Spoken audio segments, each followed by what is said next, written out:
नमस्कार, आपण पाहत आहात राष्ट्र माझा लाईव्ह न्यूज। दिल्लीतील विद्यार्थी आंदोलनाला पेणचा पाठिंबा, कॅन्डल मार्चऐवजी श्रद्धांजली व विजयोत्सव। रायगड जिल्ह्यातील पेण येथे दिल्लीतील विद्यार्थी आंदोलनाला पाठिंबा देण्यासाठी विविध सामाजिक, राजकीय, विद्यार्थी व नागरिक संघटनांच्या संयुक्त विद्यमाने कॅन्डल मार्चचे आयोजन करण्यात आले होते।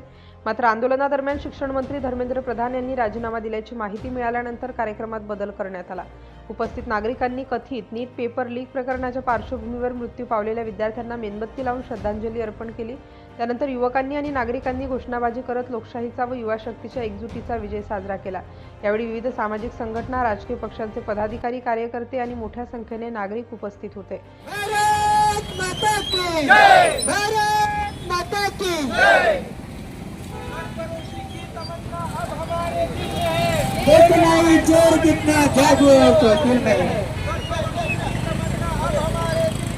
देखना ही जोर कितना म्हणून नाही, पेणचे जागरूक नागरिक म्हणून इथे जमलेलो आहोत। आज रस्त्यावर उतरण्याची बारी सरकारने आमच्यावर आणली आहे। कुठली पण जी पोरं जे लाठी चार्ज करून तिथे आंदोलन करत होती त्यांना हाऊस म्हणून ते नव्हते तिथे गेले। त्यांना रस्त्यावर उतरण्याची बारी तुम्ही आणली। त्यांना त्यांच्या मागण्या त्यांनी केल्या त्या काय चुकीच्या नव्हत्या, त्या सर्व दुरुस्त मागण्या होत्या।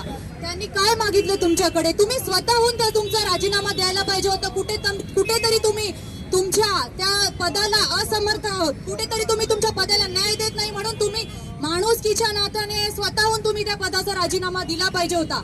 ती काय मागत होती? तुमच्याकडे काही न मागता त्यांनी फक्त तुमच्याकडे राजीनामा मागितला आणि त्या राजीनाम्याच्या बदल्यात तुम्ही त्यांना लाठीने मारलं, तुम्ही टिअर गॅस सोडलं त्यांच्यावर। ते काय देशद्रोही होते का? ती आमचे देशचे पोरं होती, ते आमच्या देशाचं भवितव्य आहे। ते आमची पोरं जी होती ते काय देशद्रोही नव्हते तिकडे? तुम्ही त्यांच्यावर टिअर गॅस सोडले, तुम्ही त्यांना लाठ्याने मारलं, तुम्ही त्यांच्या डोक्यावर मारलं, तुम्ही महिलांना कानाखाली मारलं, तुम्ही महिलांच्या छातीवर मारलं, तुम्ही महिलांचा अपमान केला। त्या ज्या महिलांचा अपमान करणारे जे पोलीस आहेत त्यांच्या घरी आई नाहीये, त्यांच्या घरी बहिणी नाहीयेत, त्यांच्या घरी महिला नाहीयेत।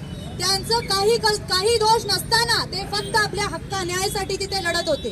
त्या पोरांना तुम्ही लाठीने मारला। जंतर मंतरला जायला लागलं, त्यानंतर या सरकारने प्रामाणिकपणे राजीनामा द्यायचा, शिक्षण मंत्र्यांनी प्रामाणिकपणे राजीनामा द्यायचा। ते राजीनामा द्यायचं सोडून आमच्या विद्यार्थ्यांवर लाठी हल्ला केला।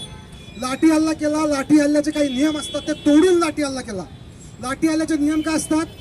लाठी चार्ज हा फक्त जमाव पांगवण्यासाठी असतो, शिक्षा करण्यासाठी नसतो। लाठी हल्ला कमरेच्या खाली पायावरती करायचा असतो।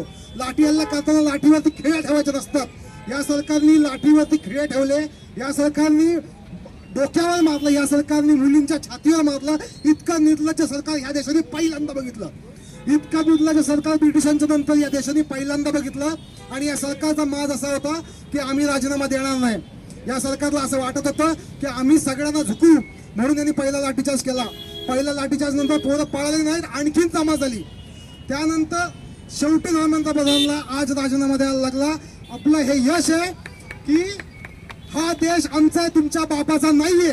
नाही तर देशाची अर्थव्यवस्था जी कोसळती गेले 10-15 वर्ष झाले, सरकारची जी कार्यपद्धती आहे आणि जी हुकुमशाही आहे, या हुकुमशाहीच्या विरोधात, या कार्यपद्धतीच्या विरोधात जनता रस्त्यावर यायला लागलेली आहे, तरुण रस्त्यावर यायला लागलेली आहे। आणि म्हणून केवळ शिक्षण मंत्र्यांनी राजीनामा द्यावा इथपर्यंत आंदोलन मर्यादित न राहता आम्हाला लोकांनी चालवलेलं आणि लोकांनी निवडून दिलेलं सरकार हवंय, इथपर्यंत त्याची विचारसरणी गेलेली आहे। आणि म्हणून आज सर्व पक्षीय, सर्व युवक संघटना आणि संस्था यांच्या वतीने आजचा जो कॅन्डल मार्च आहे, हा मागण्या मान्य झाल्या तरी आपण सगळ्यांनी करायचं ठरवलं आहे। कारण की याच्या मागचं कारण असं आहे की ही जनचळवळ म्हणून आता उभी राहती आहे आणि ही जनचळवळ आमच्या देशाच्या युवकांनी हातावर घेतलेली आहे। आणि म्हणूनच आपण बघतो आहोत की आपल्या गर्दीमध्ये नेहमीचे चेहरे आहेत आणि आपल्या गर्दीमध्ये अनेक अनोळखी आणि नवीन चेहरे सुद्धा आहेत। किंबहुना कार्यक्रमाची सुरुवात करायला सुद्धा नवीन नेतृत्व आता, आणि हे नवीन नेतृत्व जे आहे हे आमच्या देशाला आशादायी आहे। राष्ट्र माझा लाईव्ह न्यूजसाठी संजय गायकवाड, पेण, रायगड।